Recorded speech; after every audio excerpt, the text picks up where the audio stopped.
In the previous video, we finally cleared the table behind me, with the intention of using it as an intermediate surface for laying the tools on. But after some thought, I think I can do better.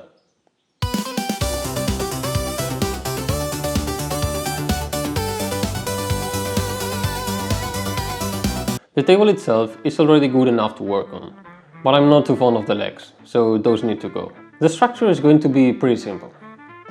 Let's do two rectangles, one on each side, and we link them with a bar, or maybe two so we can add some stability. And then we can just add a fancy bracket on the side so we can put some drawers on.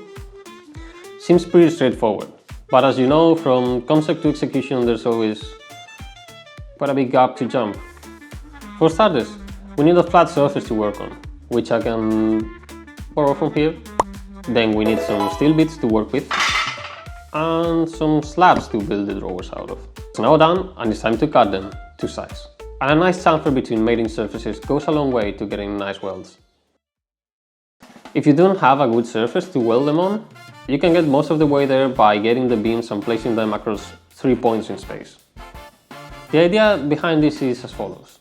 By balancing the beams across 3 points, you create a flat plane isolated from all the possible deviations you could have from the ground. Once you get a stable position, it's time to do some tacks and check that nothing has moved. As they say, measure twice, cut once. If something is not right, now is the time to fix it.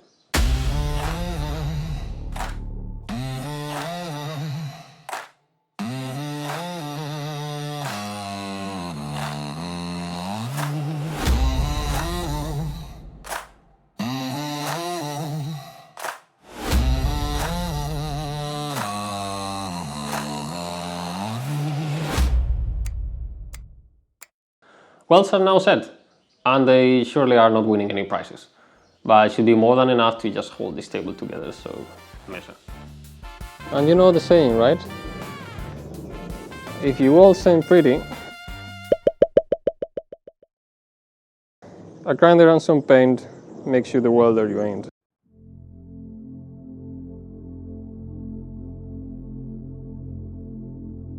Oh, I almost forgot.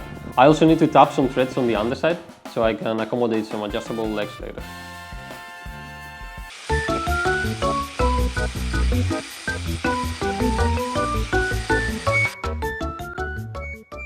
With a circular saw, it's pretty hard to cut perfect 90-degree angles.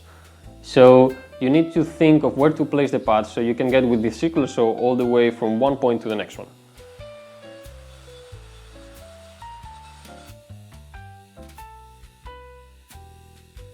Now it's time for assembly, and the idea is to glue and nail everything to each other. And for that I will be using one of these classic pneumatic nail guns, and it's time to do some painting. The climate here is pretty aggressive to exposed metal, so a thick coat is a must. And well, might as well just give it a second one just because.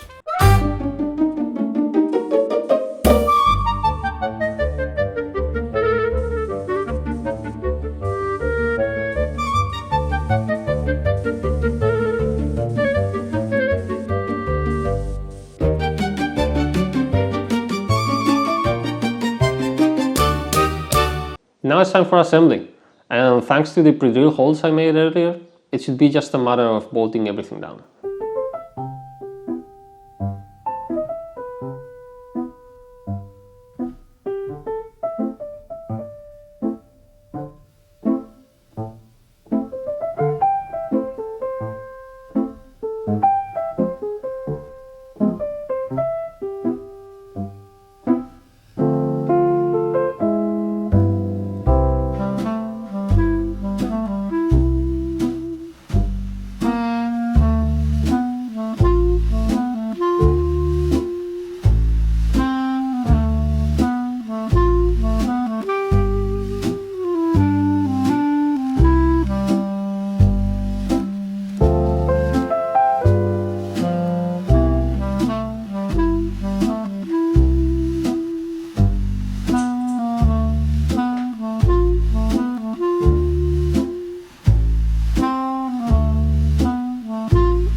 So that's it.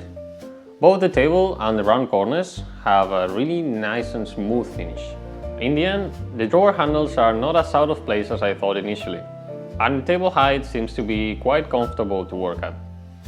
The drawers ended up being a little bit tighter than expected, but still way better than I had imagined. And thanks to this, I finally have a comfy place to work on projects and, well, future ideas. So without further ado, it's been a pleasure having you all, and see you in the next one. Bye!